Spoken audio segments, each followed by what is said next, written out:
The winter of 1875 wrapped Kansas in a silence broken only by the winds, sweeping over prairie towns still finding their rhythm after the Civil War. It was in this quiet that whispers of unease began to stir, rumors of strange deaths, of elderly folks dying too soon, too quietly.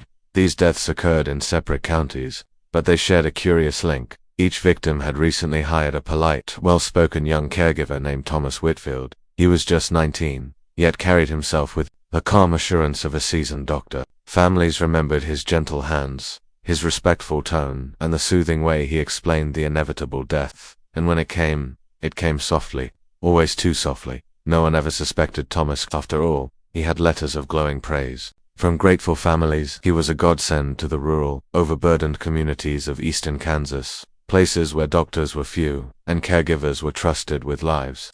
Who would question such a boy? But one man did. Dr. Samuel Harding, once a physician of renown, now 68 and retired, had long since put away his leather-bound journals. He had buried the memories of a boy from Missouri who used to cut open farm animals in caves and observe their deaths with unnerving interest. That boy's name was Timothy Caldwell, and though 7 years had passed since Timothy vanished from the Missouri State Hospital, Harding had never stopped looking because he knew monsters didn't disappear. They evolved. And now, something about these Kansas deaths had stirred a familiar chill in him.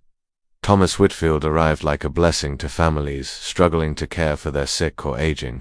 He didn't ask for much, never charged so little. It seemed suspicious, never so much that it priced him out. He stayed for 2 to 6 weeks at a time, easing the burden until the inevitable end. And right before people began to ask questions, he was gone. He seemed drawn to the worst cases. Veterans with battlefield trauma, elderly patients drifting into dementia, people in their final stages of cancer or consumption. Other caregivers refused such patients, but Thomas accepted them with quiet resolve. He spoke often of assisting a country doctor in Missouri, where he claimed to have learned by observation, no formal education, but an uncanny medical instinct. His words were soft, his hands steady, and his eyes, pale blue and unreadable, never betrayed the predator underneath. In March of that year, Dr. Benjamin Wheeler, the county physician in Leavenworth, encountered Thomas for the first time when the young man brought him the death certificate of an elderly woman, Martha Henley. Her death was no surprise. She'd battled consumption for months.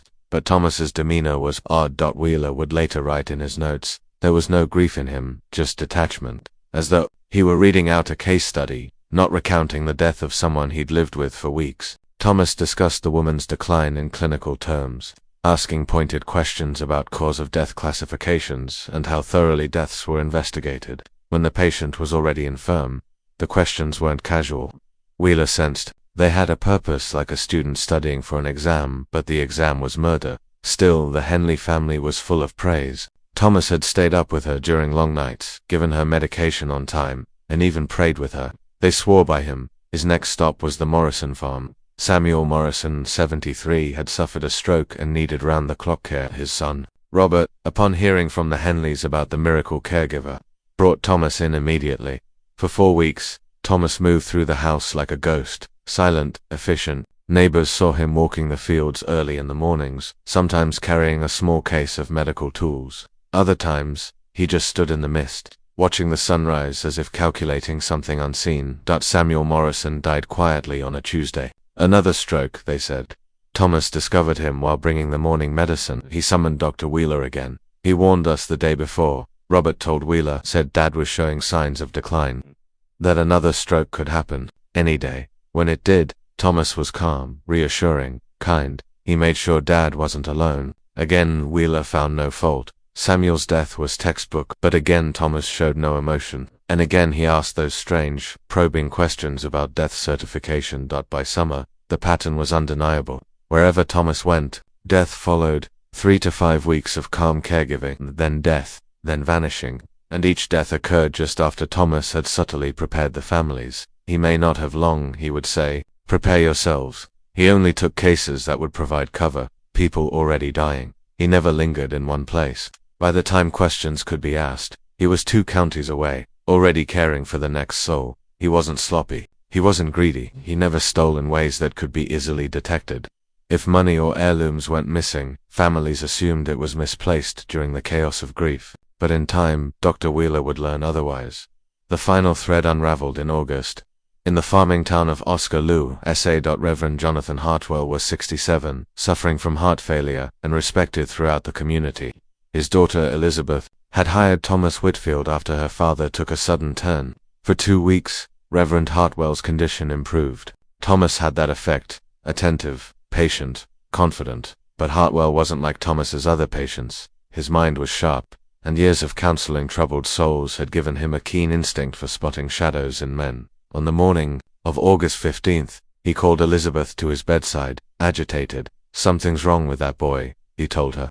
"He's been asking questions about the church, our finances. He stares at me when he thinks I'm asleep, not like someone concerned for me, like a man studying an animal." He begged Elizabeth not to leave him alone with Thomas again. That very afternoon, she heard her father cry out. She found Thomas standing over the bed, pillow in hand. He passed out. Thomas explained calmly, "A cardiac spell. I was adjusting his pillow." But Elizabeth wasn't convinced, nor was Reverend Hartwell, who would soon reveal what he'd seen. Reverend Hartwell lay in bed, his breathing shallow but steady. The color had returned to his cheeks, and though his body was weak, his mind was razor sharp. As Dr. Wheeler leaned in to check his pulse, the old man grabbed his wrist with surprising force. "Someone tried to kill me," he whispered. Wheeler froze. "What do you mean, that boy Thomas?" He pressed a pillow against my face. "I woke to darkness and weight. I fought him. I know what I felt." Wheeler's stomach churned. This was no longer a vague unease. This was an accusation. From a man of faith, a respected leader, and worst of all, it fit. It fit far too well with the doubts Wheeler had been nursing for months. When questioned, Thomas was unshaken. He expressed polite disbelief, even concern. "The Reverend suffered a cardiac spell," he explained, his voice calm and respectful. "I was simply trying to help him breathe easier. Sometimes, the lack of oxygen confuses the mind. I've seen this before." Everything he said was plausible, even logical, but it was too clean, too perfect, like a story rehearsed 100 times in front of a mirror. Wheeler couldn't let it go. This wasn't a coincidence anymore. Something was deeply wrong. Working late into the night, Wheeler dug through old files, letters, obituaries, every piece of documentation related to Thomas Whitfield. What he found was chilling. 17 deaths, all natural on paper, all during Thomas's care, spread across 3 counties. Names, dates, patterns, everything began to align into a horrifying mosaic. Even more disturbing were the minor inconsistencies. Families had reported odd thefts after the deaths. A missing gold brooch, a few dollars vanished. Keepsakes no one had noticed were gone until weeks later, all excused by grief, fatigue, or forgetfulness. Wheeler cross-referenced letters of recommendation Thomas had used to secure jobs. Some of the authors couldn't be found, others denied ever writing them, one was dead, and one address didn't exist at all. The evidence was circumstantial, but it painted a picture of a young man with no past, no roots, only victims. Thomas Whitfield was a fiction. Dr. Wheeler took the risk of contacting a colleague in Missouri, Dr. Samuel Harding. He had heard whispers that Harding had once dealt with a boy who had tendencies, a child with a disturbing fascination with death. He wired a telegram detailing his suspicions and the recent string of deaths. Harding's response was immediate, urgent, ominous. "Stop investigation immediately. Stop boy from Sedalia. Extremely dangerous. Stop arriving Kansas, soonest. SH." It sent a shiver down Wheeler's spine. Sedalia. The name was buried deep in an old case Harding had once spoken about. Years ago, over brandy and fading sunlight, a child who tortured animals, who disappeared, who had no empathy. Timothy Caldwell. 3 days later, Harding stepped off the coach in Oskaloosa with a worn leather satchel and eyes that hadn't seen sleep in days. He was older, slower, but his mind was sharper than ever. He went straight to the Reverend's home and sat quietly beside Hartwell's bed. "Tell me exactly what happened," he said. Hartwell didn't hesitate. He described the calculated stares, the eerie calm, the way Thomas hovered in the dark. Most telling was a detail only Harding would recognize: the way Thomas's expression changed when unobserved. A blank, detached stare, clinical like. A boy Harding once knew. "What did he look like?" Harding asked. "Blonde, thin eyes like ice. Left hand had a small scar near the thumb." Harding's face drained of color. The scar, he remembered that scar, a wound from their last struggle, years ago on the Caldwell farm. "It's him," Harding said quietly. "It's Timothy." Hiding behind a new name, the hunt began that very night. Harding and Wheeler gathered county officials and presented their findings. The deaths, the movements, the fake references, and now, an eyewitness account of attempted murder. Sheriff Marcus Thompson agreed to lead a quiet investigation. If this young man was as dangerous as Harding believed, cornering him recklessly could end in tragedy. Timothy, however, was already one step ahead. He announced to the Hartwell family that Reverend Hartwell was recovering well, and that his services were no longer required. "I've been offered a position with a family in Jefferson County," he told Elizabeth. "Your father is strong. He'll be fine now." Harding recognized it for what it was, an escape plan. Timothy had perfected the art of departure. Always leave just before questions catch up. Always move on before suspicion becomes accusation. But this time, Harding was ready. Sheriff Thompson placed plainclothes deputies around the Hartwell property. Telegraphs were sent to surrounding towns. Roads were monitored. Train stations watched. Yet Timothy didn't flee, not immediately. Instead, he observed from the shadows. He watched the sheriff's office, timed the deputies' routines, visited the local cemetery, took notes. Harding speculated aloud. He's not just running, he's planning, cataloging names, perhaps building new identities from the dead. That's when they saw him. A deputy spotted Timothy meeting a man behind the abandoned grain mill, Marcus Sullivan, a recently paroled forger with ties to Missouri. The meeting was brief, but it confirmed their fears. Timothy was preparing to disappear. Again, Sullivan was arrested within the hour. Under pressure, he confessed everything. Timothy had hired him multiple times. 6 sets of forged documents, 6 names, 6 lives. But this time, Timothy wasn't just planning to vanish, he was planning something bigger. He said he was tired of one at a time, Sullivan confessed. Tired of small scale, he wanted something more.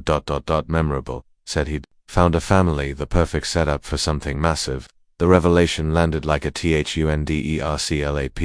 Timothy had been studying families, isolating them, preparing. He wasn't just killing, he was experimenting. Harding's hands trembled as he flipped through his journals. Timothy's childhood fascination with death had matured into something more terrifying, a desire to study human suffering at scale. He wasn't a runaway anymore, was a researcher of pain. The Henderson family in Lancaster County, Nebraska, had unknowingly invited Timothy into their home. Wealthy, isolated, trusting. The patriarch was ill, the family desperate, and Timothy, using his charm and forged letters, had just arrived as their new caregiver. Harding and Sheriff Thompson launched into action. Trains were arranged, coaches readied, telegraphs blasted out across Kansas and Nebraska. "We cannot be too late," Harding muttered, gripping his satchel of journals. "If he's there, the experiment has already begun." The race was on. October settled over Nebraska with a grayness that felt heavy. Clouds hung low, trees stood still, and in the heart of Lancaster County, the Henderson farm sat like an island in a sea of silence. Smoke rose from the chimney. Livestock grazed in fenced pastures. To the casual eye, everything seemed normal, but Dr. Harding's eyes were not casual. From the moment he arrived at the property, alongside Lancaster County's Sheriff Robert Kane and 2 armed deputies, he knew something was wrong. It was in the stillness, in the lack of sound, in the absence of barking dogs. Farm dogs don't go quiet without reason. Harding scanned the house. Curtains were drawn shut, which was strange for a farm where natural light was prized. The barn doors were closed too tight. No signs of morning activity. No buckets by the well. No children's voices. Just an eerie hush. Kane dismounted, weapon drawn. His deputies flanked the house. Harding stayed behind, close enough to advise, but out of harm's way. They approached the front door. No response. Smoke curled from the chimney. Someone was inside. Kane knocked again. Louder, still nothing. He turned the knob, unlocked. He exchanged a look with Harding. Unsecured homes were rare out here, especially with strangers in residence. Something was off. Deeply off. Kane stepped through the door. The cry came moments later, faint, pleading, from somewhere deep in the house. Then a sudden slam, a door, hard and fast, followed by running footsteps. Kane moved quickly, clearing the hallway. What he found in the front room stole the breath from his chest. William Henderson, the family's patriarch, was tied to a wooden chair near the fireplace. His face was swollen, his eyes hollow. He was alive, barely. His lips trembled with the effort to speak. On the sofa lay Margaret Henderson, breathing but unresponsive. Her pupils were dilated, her skin pale, a mix of sedatives and dehydration. Kane guessed. The room itself was a nightmare. Not a scene of violence, but one of clinical, deliberate study. Tables had been rearranged. Notebooks were stacked on every surface. Medical instruments, syringes, stethoscopes, vials were meticulously laid out. On the walls hung charts filled with observations, sleep cycles, emotional reactions, physical stress indicators. It was a laboratory of suffering. Dr. Harding stepped inside and felt bile rise in his throat. He recognized the setup instantly, a living version of the diagrams Timothy had drawn years ago. The same meticulous structure, the same sterile curiosity. But this time, the experiment was no longer theoretical, it was unfolding. Harding rushed to William Henderson, loosening the ropes. The old man gasped but managed to whisper. He separated us. Room by room, no food, no water. Where are the others? Harding asked. William's eyes filled with tears. The children, the barn, the cellar. He was breaking. Fast. Harding turned to Kane. He's testing them psychologically, not just pain. He's watching how they fracture. The sheriff called to his deputies, who had cornered Timothy outside the house near the chicken co-ops. Timothy stood calmly, hands raised. No struggle, no expression of panic, just the same cold smile Harding remembered from Sedalia. Dr. Harding, Timothy said smoothly, I was wondering when you'd catch up. He looked different now, taller, sharper, but the eyes were the same, glacier blue, hollow and unreadable. You knew I'd come. Harding replied. I hoped. Timothy said, I have questions. The ease in his voice sent a chill through everyone present. The boy Harding had once studied was now a man fully formed, dangerously intelligent, and utterly without remorse. Timothy glanced toward the farmhouse. Been enlightening, he said. The Hendersons have provided excellent data. Would you like to see the journals?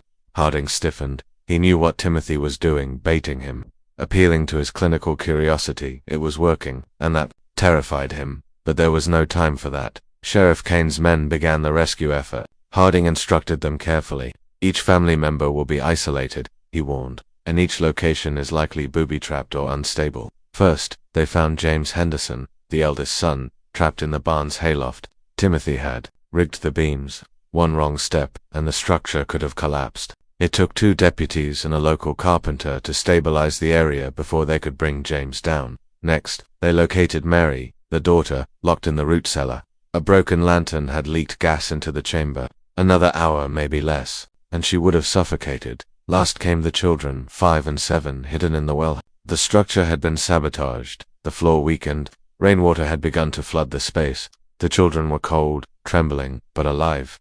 Each rescue took time, and Timothy stood calmly through it all, watching, as if noting outcomes, measuring stress levels. Harding couldn't help but speak. You wanted us to make a choice. Between you and them, Timothy nodded. A classic dilemma. Sacrifice the predator for justice, or save the innocent. I created a situation to test your priorities. Harding studied him. And what would you have done? Timothy smiled. I wouldn't have hesitated. But I'm not like you, doctor, that's the point. Back inside, Harding found Timothy's journals, neat numbered, labeled. Volume after volume of observations, notes on family dynamics, individual responses to fear. How long before someone breaks, how pain divides loyalty, how hunger changes ethics. The most disturbing volume was titled Culmination Study. This had been Timothy's grand project, a full family unit. Controlled environment, weeks of isolation, deprivation, and manipulation, a human petri dish, and it had been working, until now, as the children were carried out. Timothy's expression softened, but not with guilt, with fascination. I didn't want them to die, he said, almost wistfully. I just wanted to see how far I could push them. I wanted to understand what keeps people tethered to each other, what makes them care. Harding looked at him closely. You still don't know, do you? Timothy's gaze drifted. I've studied love, loyalty, sacrifice, but they're still foreign concepts, like colors I've read about but never seen. You think this is how you'll learn? I think this is the only way. The rescue was complete. The Hendersons were safe, though deeply scarred. Timothy was in custody, but he hadn't resisted. Because for him, the real triumph had already occurred. The data was collected, the results recorded. And in his mind, the experiment was a success. He was led to the sheriff's wagon. He turned to Harding one last time. This isn't the end, Doctor. It's just the beginning of what I'm capable of. Harding watched him go, the cold wind whipping through the fields. For the first time, he felt it, not just fear, but awe. Timothy Caldwell wasn't just a killer, he was a student of suffering. And he had learned far too much. In the days that followed Timothy Caldwell's capture, the Henderson farm became a crime scene unlike any Nebraska had seen. Lawmen from 3 counties roamed the house and barn, cataloging evidence with shaking hands. What they found defied belief, not just horror, but calculation. Not chaos, but structure. Every room had been used as a separate testing ground. Each family member had been isolated in precisely planned conditions. Timothy's journals revealed how he had monitored, not just their physical state, but emotional changes, reactions to isolation, to stress, to pain. He had taken notes as Mary sobbed in the cellar, as the children screamed for their mother in the dark, as William Henderson, bound and weakening, stared into the fireplace, waiting for death or mercy, unsure which would come first. Dr. Harding read every page. There were no hurried thoughts, only the cool, methodical voice of someone who saw people not as humans, but as data points. Subject H3, one entry, read, referring to Margaret Henderson, exhibits signs of resignation after 42 hours without food. Compassion spikes during auditory exposure to children's crying. Potential emotional tether to be tested further. Another described the children. Subjects H5 and H6 begin to turn on each other by hour. 18. Hunger diminishes sibling loyalty faster than fear. It wasn't evil scrawled in those pages, it was science. Stripped of soul, back in Oscar. Word of Timothy's arrest spread quickly. Newspapers churned out columns calling him the caregiver killer, the angel of death, but none of them captured the reality of what Harding knew, that Timothy Caldwell wasn't a man driven by anger or revenge. He was driven by curiosity, the kind that has no moral ceiling. He confessed freely, not out of remorse, but with pride. He detailed his travels, the forged names, the carefully chosen patients, the ones whose deaths would be least questioned. He'd refined his methods with each new victim, developed patience, perfected timing, studied society's blind spots. Timothy explained during his first formal interrogation, who dies unnoticed, who's missed the least, who can vanish without disturbing the surface. Harding sat across from him, studying his face. Timothy's features were sharp now. Adolescence had carved him into something cold and elegant. His voice held an articulate, almost soothing rhythm. His eyes never blinked too often, and when he smiled, it never reached his cheeks. What about their pain? Harding asked. Did it ever reach you? Timothy tilted his head. I acknowledged. It measured it, but feel it. He paused. No, but I understand that others do. I find that fascinating. The courtroom was packed for the trial. Timothy's defense didn't claim innocence.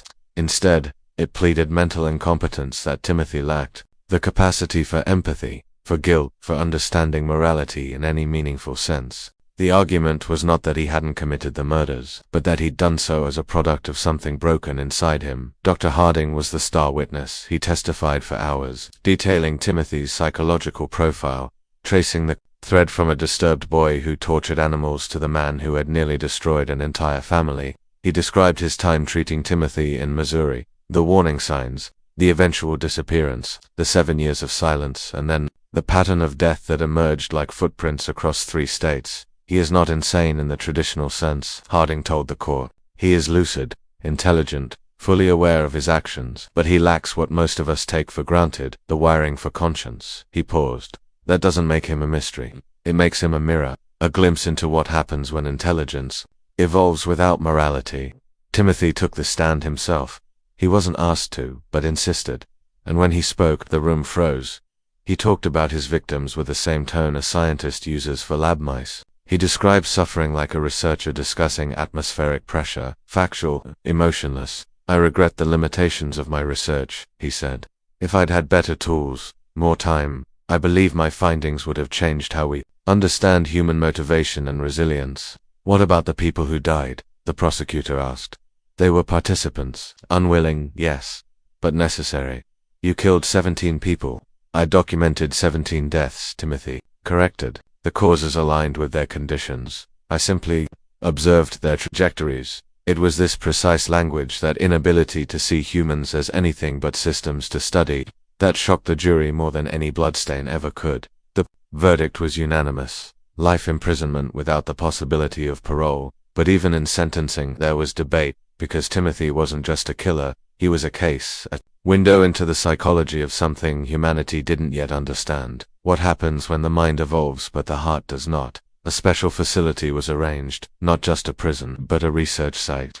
Timothy would live the rest of his life under lock and key, studied by psychiatrists, criminal profilers, neurologists. His journals would be dissected, catalogued, preserved. He had become what he always wanted to be, a subject of study. In the first year of his incarceration, Dr. Harding visited him monthly. The interviews were long, grueling, often disturbing. Timothy spoke freely, offering theories about crime, remorse, fear. He diagrammed emotional reactions in mathematical terms.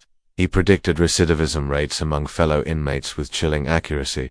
These people, he told Harding one day, gesturing to the prison yard, aren't unpredictable. They're patterns waiting to be read. Do you feel anything for them? I feel intrigued. Harding left each visit with more questions than answers. Timothy's brilliance was undeniable, but so was the emptiness at his core.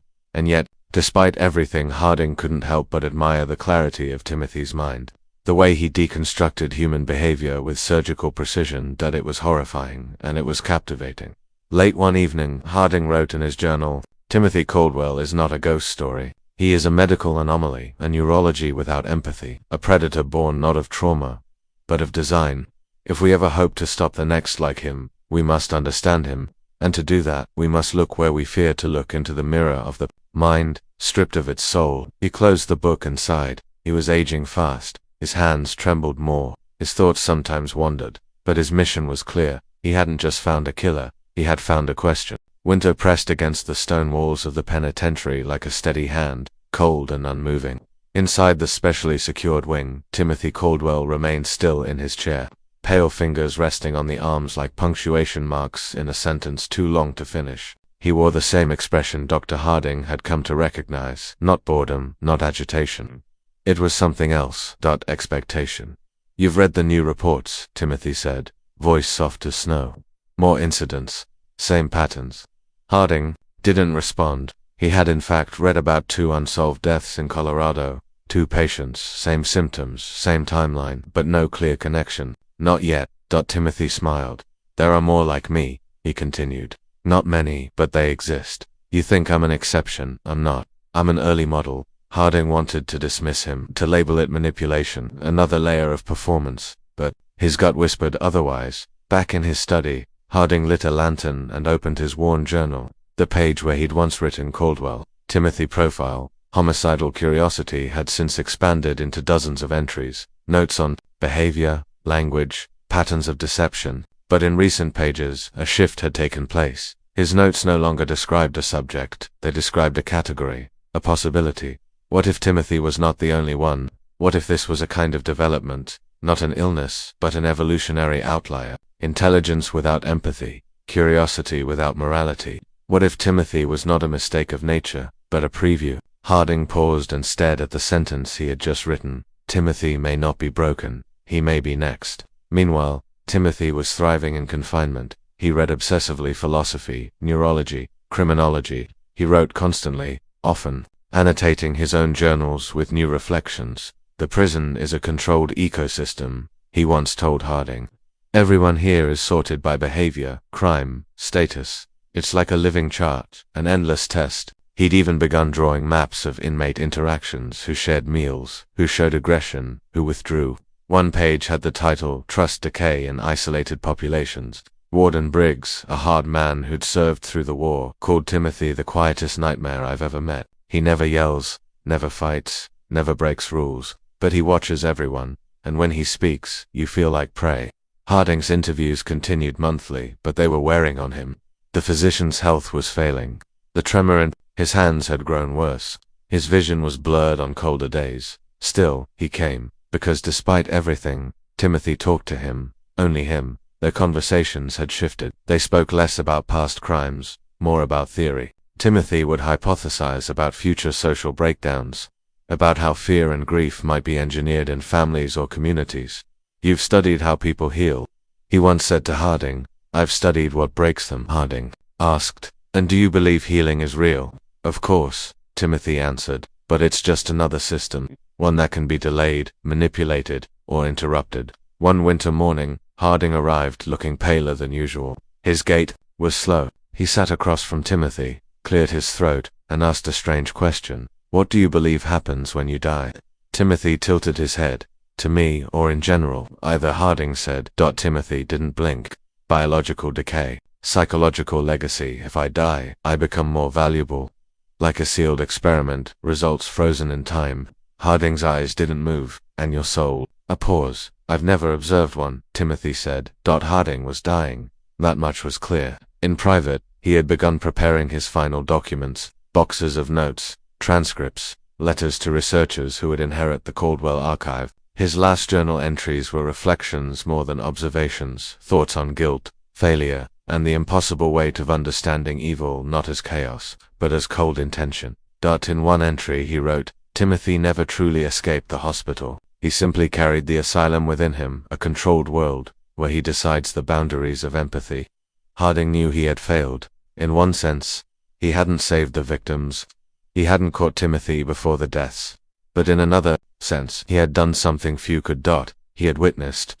He had documented, and that meant others could learn. News came in early spring that another inmate, a young arsonist from Illinois, had been found dead in his cell. Official cause, self-inflicted wounds. But something about the case raised eyebrows.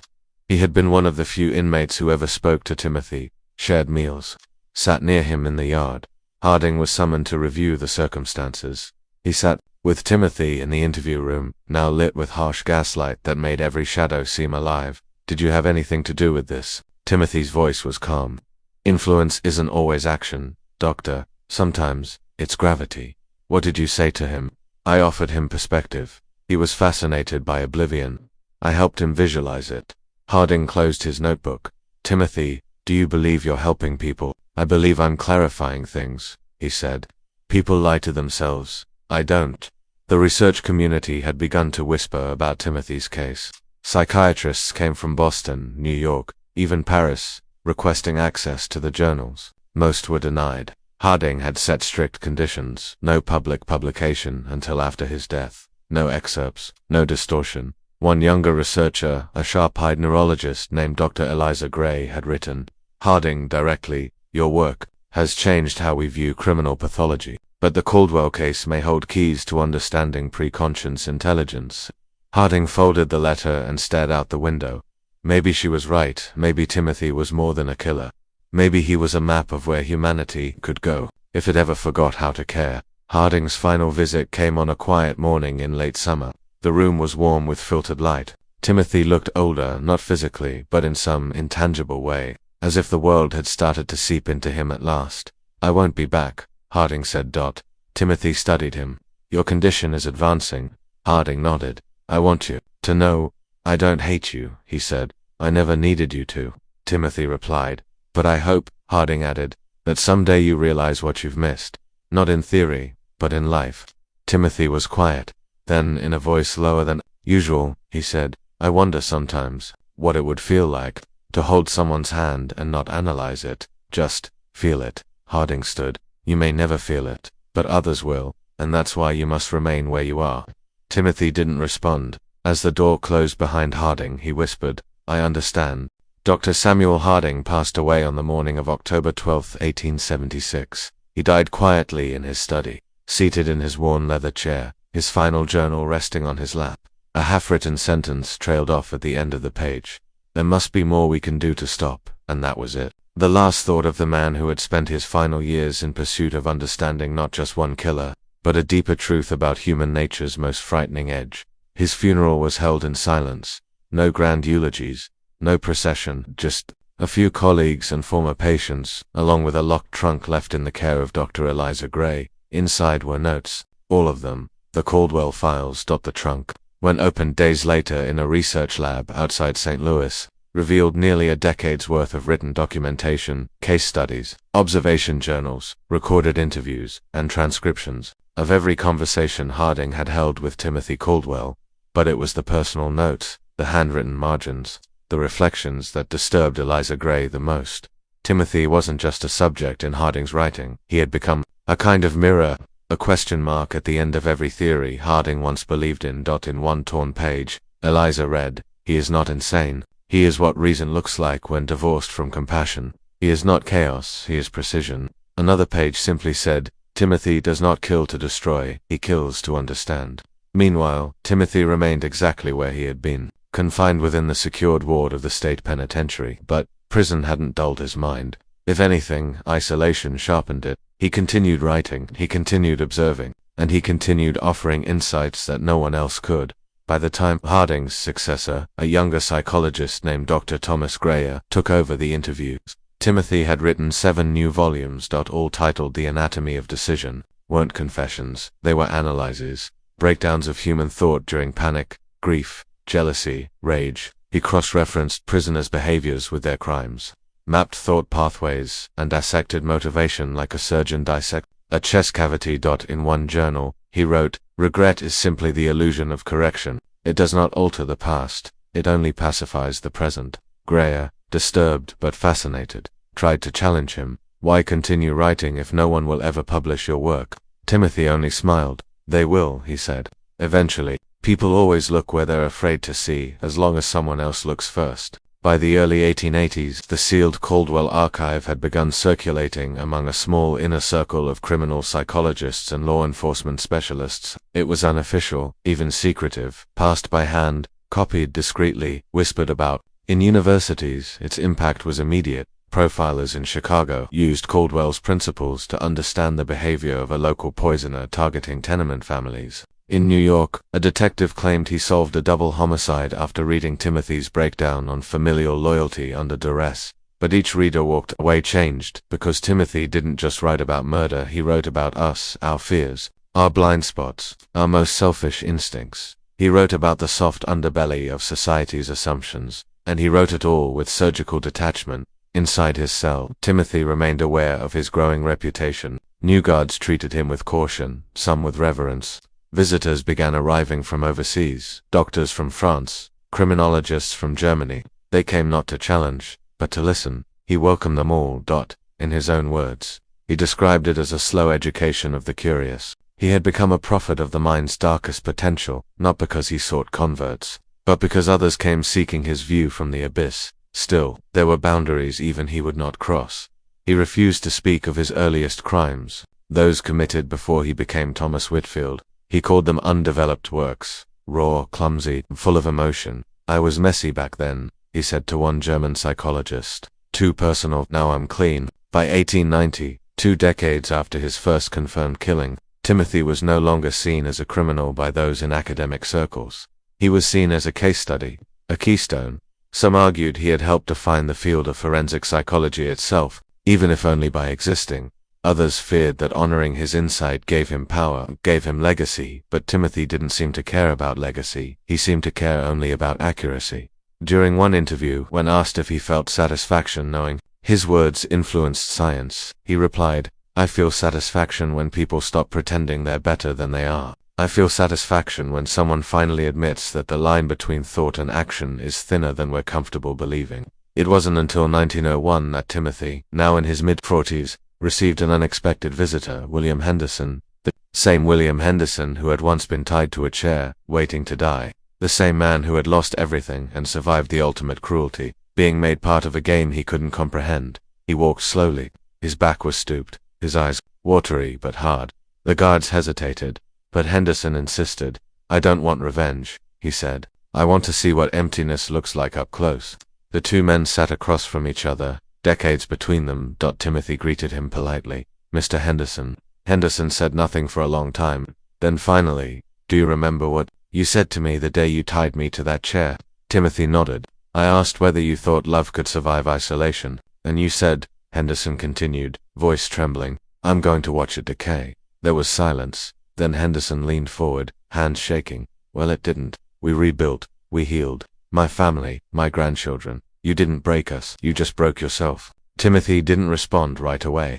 Then he said, "I wasn't trying to break you. I was trying to measure the limits. You surprised me." William Henderson stood. "And you disappoint me." Then he walked away. That night, Timothy didn't sleep. He sat in the dark, fingers tapping rhythmically on the table. Not agitated, not sad, just thinking. The man he had once treated as a test subject had returned not to beg for justice, not to gloat, but to declare his endurance. Timothy had catalogued everything, but he had never predicted that. By 1905, Timothy Caldwell had become a strange fixture in American criminology. Scholars debated him in academic halls. His writings were taught quietly in private circles, dissected, feared, respected. But within the prison walls, time moved differently. The building had aged. So had the guards. Some had retired, others passed on. The new wardens treated Timothy not as a threat, but as a relic, a man locked away for something monstrous, yet somehow civilized in manner. He still received visitors. Not many, just enough to remind him he was being watched, studied, catalogued. But something had changed. He had stopped writing. The last journal entry, dated February 16, 1905, was short and unlike anything he'd written before. There is a flaw in my calculations, something unaccounted for, something that resists observation. That was all. No signature, no conclusion, just the whisper of uncertainty from a man who had never doubted himself. For weeks afterward, he refused interviews, ate in silence, declined books, declined paper. When asked what was wrong, he gave the same answer each time: "I'm adjusting the framework." It was as if something or someone had shaken the foundation of his logic. The fracture was invisible, but growing. One spring afternoon, he finally agreed to see Dr. Eliza Gray. She had been requesting a visit for months. A generation younger than Harding, she had built her entire academic reputation on interpreting Timothy's journals, but she had never met him in person until now. He greeted her with a nod, not cold, not warm, simply present. "You've read me," he said. Ostensibly, she replied. "And what's your diagnosis?" Eliza hesitated. "I don't believe you're insane, Timothy. I believe you're incomplete." He blinked slowly. I expected arrogance. Instead, "I get poetry." She leaned forward. "Why did you stop writing?" A pause. Then, softly, "Because I don't understand what I saw." He told her about William Henderson's visit, about the way the old man looked at him, not with hatred, but with disappointment, as if Timothy had failed at something human. "I've seen pain. I've measured reaction. But he didn't come to wound me. He came to close a chapter and leave it behind." "And you didn't predict that?" Eliza said. "No," he admitted. "I thought pain bound people to the past, but he severed it willingly." "That's what healing does," she said. He tilted his head. "Then healing is illogical." "No," she replied. "It's simply not measurable in the way you've been trying." Eliza began visiting weekly. Their sessions weren't formal interviews, they were conversations, explorations, sometimes tense, sometimes unexpectedly warm. She asked about his childhood. He described empty rooms, long silences, and an absence of parental warmth that he never noticed until others pointed it out. He recalled dissecting frogs at age 7, not out of cruelty, but out of hunger for answers. "I wanted to see how life was stitched together," he said. "But when I opened them, all I found was meat." Eliza asked what he expected to find. "I don't know," he said. "Something ... divine."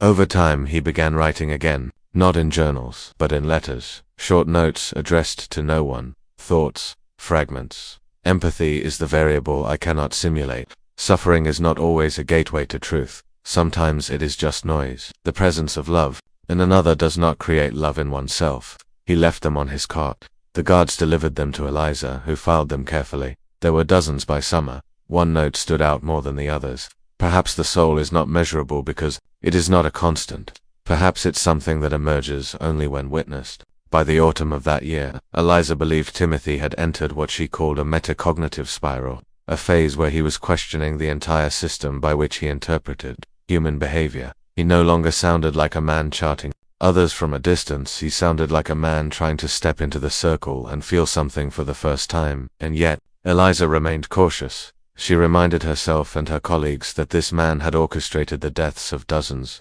that every word could be a manipulation, that intelligence, this refined, could imitate sincerity flawlessly.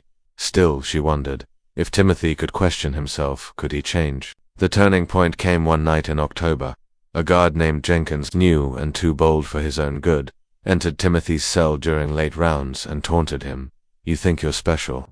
Just a killer who uses big words," Timothy said. "Nothing." Jenkins pushed further. "They say you've gone soft. Got yourself a little lady doctor. Is she writing your bedtime stories now?" Still no reaction, but when Jenkins moved to leave, Timothy said one thing: "I once measured your kind." Jenkins paused at the door, empty, loud, full of sharp corners, but no real edge. "You think you scare me?" Jenkins asked. Timothy turned his head slowly. "No, I pity you." The next day, Jenkins filed a report claiming Timothy had threatened him. It was a lie, but one the warden had to investigate. Timothy was moved into isolation. No books, no pen, no contact. For the first time in decades, he was completely alone. Eliza was barred from visiting. She protested, wrote letters, pleaded with the warden, but it took 2 months and pressure from academic supporters for access to be restored. When she finally returned, Timothy looked thinner, quieter, different. He greeted her with only one sentence. "I now understand." She sat down. "How so?" He folded his hands. "Time only moves when you have someone to move with." They sat for hours, no notebook, no recorder, just conversation. He told her he'd begun dreaming for the first time in years. Not of violence, not of his victims, but of moments that never happened. He dreamed of a mother singing, of holding someone's hand during a thunderstorm, of apologizing and being forgiven. "They're not memories," he said, "but they ache like they are." Eliza looked at him carefully. "Do you want to be forgiven?" He closed his eyes. "I want to know what it feels like to be worthy of it." As she left that night, she looked back through the cell window. Timothy sat in shadow, but not alone. For the first time, he carried the look of a man who finally realized what he had lost, and perhaps what he might have found too late. The winter of 1906 crept in like a whispered warning. Inside the penitentiary's aging stone walls, frost formed along the narrow windows, catching the morning light like veins of glass.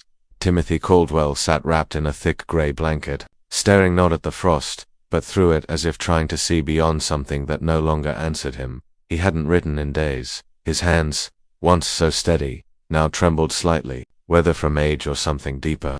Even he didn't know. When Eliza Gray returned after a 2-week absence due to illness, she found him quieter than ever. "You look thinner," she said softly.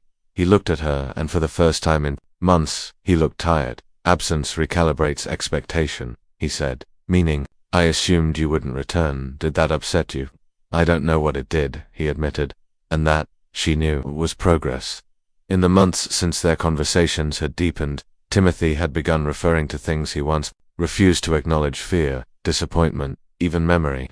But he still resisted one word: remorse. He claimed remorse was a concept designed by the majority to control the minority, that it was not a real experience, only a tool. But during one session, Eliza asked him to describe, not define, what remorse might feel like. He closed his eyes and said, "It would feel like knowing you've burned a bridge, and only understanding its worth after the flames have turned to ash." "Have you felt that?" she asked. A pause. "No," he said, "but I've watched the smoke." In the outside world, stories of Timothy Caldwell had become legend. The sealed case files were still under academic lock, but whispers leaked. Students in psychology whispered about the man who mapped the dark. Eliza received letters weekly, some condemning her for humanizing a monster, others praising her for extracting insight from the mind of a killer. She ignored them all, because to her, the work wasn't about fame or vindication, that it was about finishing what Harding started, not capturing a murderer, but understanding the machinery behind him so it could never run unchecked again. One early morning, she found Timothy sitting, cross-legged on the floor, bare hands pressed to the cold stone. "You'll catch your death," she said, startled. "I wanted to feel it," he murmured. "Feel what?" "The difference between warmth and the idea of warmth." She didn't interrupt. He continued, "Pain is immediate, so is hunger, but warmth, that's emotional, that's memory-based. I wanted to know if I could still recognize it without metaphor. Did you?" He shook his head. "Not yet, but I'm trying." Weeks passed. He began to open old journals, rereading them, not annotating, confronting. In one session he quoted himself. Subject H to cried for 36 minutes. Subject H3 begged. Subject H for lost consciousness mid-confession. He closed the book. "Do you know what's missing?" he asked Eliza. She didn't answer. "There's no name," he said. "I stripped them of identity to keep my mind clear." "That was intentional," she replied. "It was protective," he admitted. Then, softly, "I think I knew even then what I didn't want to feel." His reflections grew more specific, more painful. He recalled a man named Samuel Morrison, a stroke victim whose son had trusted Timothy completely. Morrison died in his sleep. Also the son believed. Timothy finally confessed. "I knew he wasn't dying. I ended it, not out of malice, but because I wanted to see how the son reacted to loss that wasn't expected." Eliza stared at him, and he folded into himself. Timothy said, "Didn't cry, didn't eat, just sat in the barn for 3 hours. I recorded it as emotional shutdown. But now I wonder." He looked away. "What did I take from him that he never got back?" That night, Eliza stayed awake reading Timothy's earliest journal, the one from his teenage years, written before he vanished from the Missouri State Hospital. The handwriting was different, jagged, unrefined, but what struck her was the loneliness between the lines. Every clinical note was trying to mask something else: longing, confusion, silence. He hadn't become a monster overnight. He had slipped into it. One thought, one experiment, one dehumanized soul at a time, and no one had stopped him, not in time. In her next visit, she brought a single photograph. It was a sepia-toned image of the Henderson family taken years after the ordeal. They were smiling, older whole. She set it on the table between them. "I thought you should see this," she said. He stared at it for a long time. "That's James," he said finally. "The one in the loft." "Yes," Eliza replied. "Has children now, too." Timothy's fingers didn't touch the photo, but his eyes didn't leave it. "I never imagined they would still be smiling," he said. "That's what survival looks like." He didn't argue. In the following weeks, Timothy's health declined. His once methodical gait turned slow. His speech, though still precise, lost some of its rhythm. But what changed most was his tone. The edge was gone. The performances had stopped. He spoke like a man who wasn't looking for an audience anymore, only a mirror. Elisa asked him one day, "If you could go back, would you change what you did?" He answered slowly, "I wouldn't change the questions, but I'd change who I asked them to." In early December, he collapsed during yard exercise, not violently, not dramatically. He simply folded at the knees and lay still. They rushed him to the infirmary, where the diagnosis was clear. His heart, long neglected, was failing. He had weeks, maybe less. Elisa sat with him every evening after that, at his request. They didn't talk about his crimes anymore. They talked about dreams. "Do you think," he asked one night, "a person can die wanting to feel more than they did?" "Yes," she said, "and maybe that's a kind of grace." On his final night, she asked if he wanted her to read something aloud. He nodded. She chose one of his own journal entries, a note written just after Harding's death. "I watched the man who studied me vanish into the dark, carrying all the questions I never let him ask. I wonder now what his final thought was, whether it was about me, or something I never understood." She closed the notebook. Timothy, eyes closed, whispered, "I hope it was both." He died just before sunrise. Not afraid, not triumphant, just quiet, like someone who had finally accepted that some questions were not meant to be answered, only carried. Timothy Caldwell's body was buried in an unmarked grave on the grounds of the penitentiary, beneath a brittle cottonwood tree that cracked in the wind like bones under strain. There was no ceremony, no mourners, just a cold patch of earth and a number etched onto a wooden post, #4721. But above ground, his story refused to stay buried. Eliza Gray returned to St. Louis with a box of Timothy's final writings, letters, fragments, and the original journals long stored under lock and key. She spent weeks cataloging them, spreading the pages across her study, like puzzle pieces from a nightmare. It wasn't grief she felt, it was something stranger, the hollow ache of understanding something you wish you didn't. By spring of 1907, Eliza submitted her report to the American Psychological Society. It was titled, "Caldwell, the Case of Intelligence Without Conscience." The paper did not excuse him. It did not romanticize him. It dissected him, clinically, ethically, painfully. It asked not how a boy became a killer, but how a mind so orderly could deviate so far from what society calls human. In one of its most discussed passages, she wrote, "Timothy Caldwell was not mad. He was not evil in the mythic sense. He was precise, he was curious, he was empty. The danger of minds like his is not in their violence, but in their logic, cold, clean, and capable of great harm while believing it is simply observing truth." Some hailed the paper as groundbreaking. Others called it dangerous, a blueprint for rationalizing atrocity. But no one ignored it. The Caldwell archives, once sealed and hidden, were released selectively to law enforcement and academic institutions under strict conditions. They became foundational reading for early FBI profilers, criminology students, and behavioral scientists. Timothy's analysis of grief, fear, and loyalty, as disturbing as it was, helped authorities recognize patterns in emerging criminal cases. Serial crimes that once baffled sheriffs in rural counties now made chilling sense in the light of Timothy's behavioral maps. In death, he became what he always claimed to be, a study, a warning. Years passed, then decades. The field of criminal psychology expanded.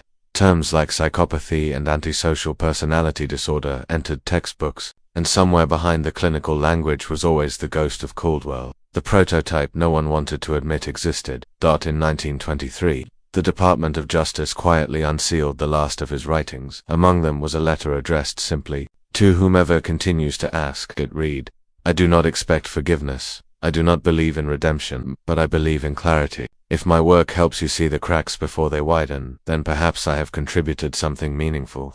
If not, then I am what I always feared, noise in a world of signal." Dr. Eliza Gray never published another book. She declined every interview, every speaking engagement that followed the Caldwell paper. She returned to private practice, treating children, especially those with behavioral complexities. She believed that understanding Timothy had given her the tools not to spot future monsters, but to reach the ones who still had a chance. In her notes, found after her death, she had written, "He was a failure of care, a system that studied symptoms but not silence. We ask what he was, but the better question is, what were we not?" In 1925, a symposium was held at Yale. Topic: The Origins of Criminal Behavior. A senior professor referenced the Caldwell case, suggesting that early trauma and neurological abnormality were the twin roots of his behavior.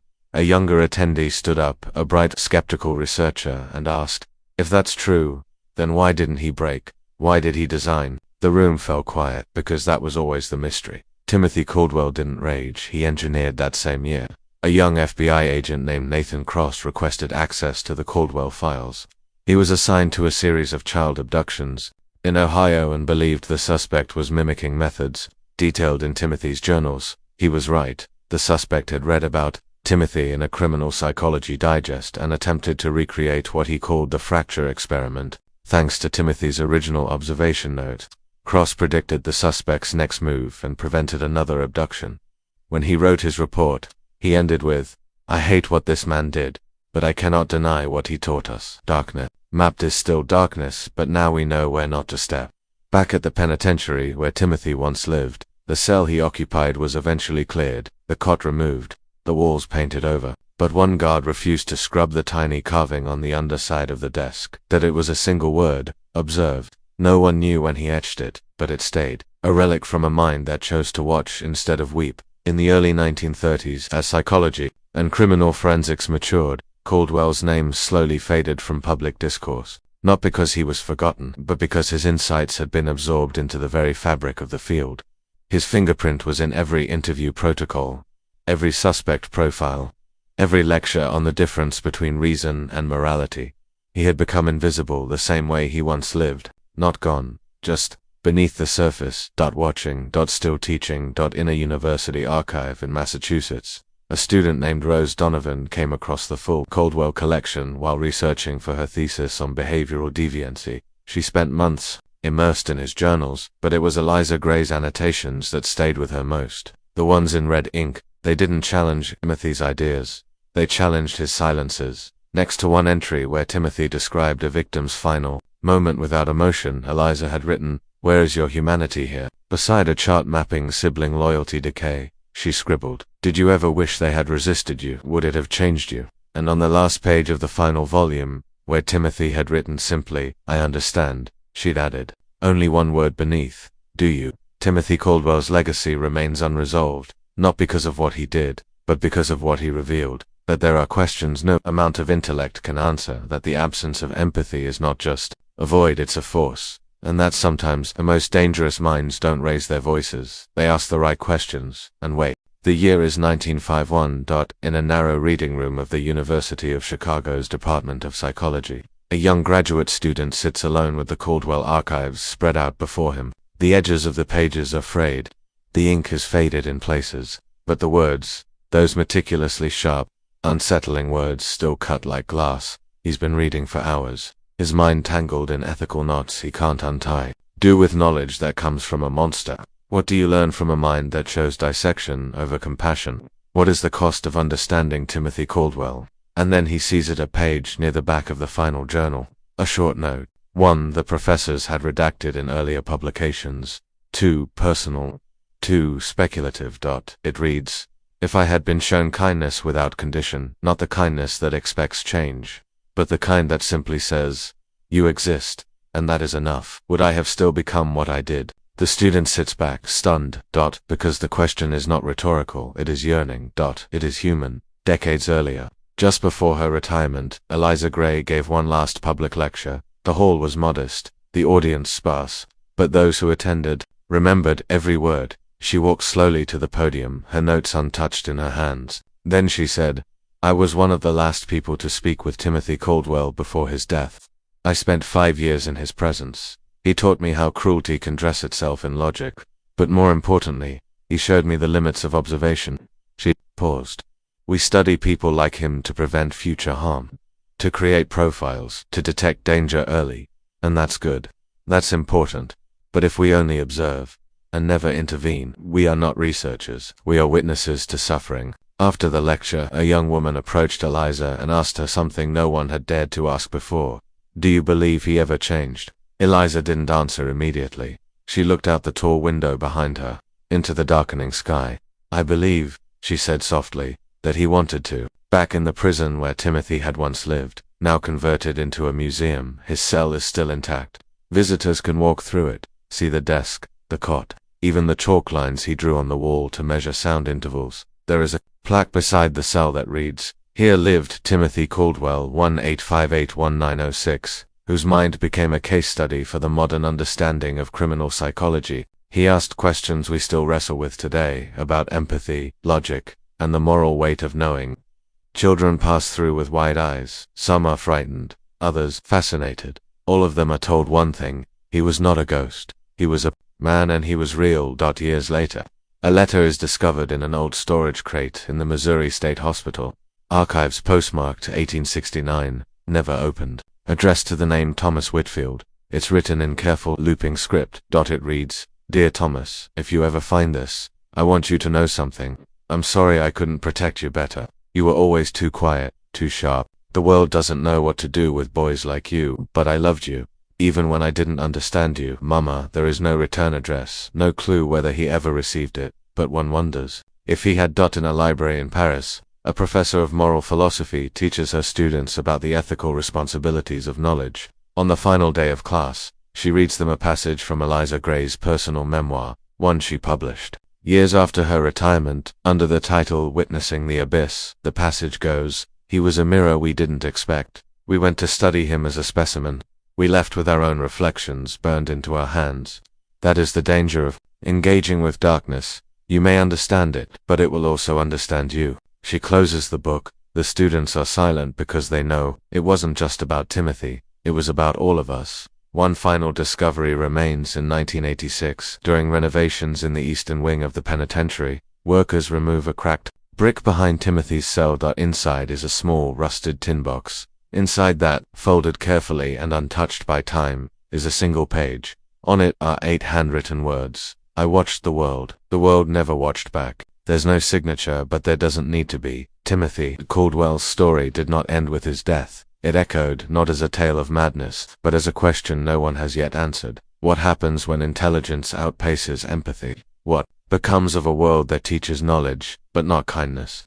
And when a child stares too long into silence, who looks back?